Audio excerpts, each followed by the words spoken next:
The Tupolev Tu-160, also known as the White Swan or Blackjack, is a supersonic strategic bomber aircraft developed by the Soviet Union. The Tu-160 taxis to the runway, guided by ground crew or air traffic control.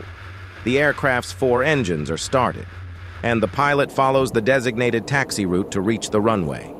With clearance granted, the pilot advances the throttles, and the engines begin to spool up.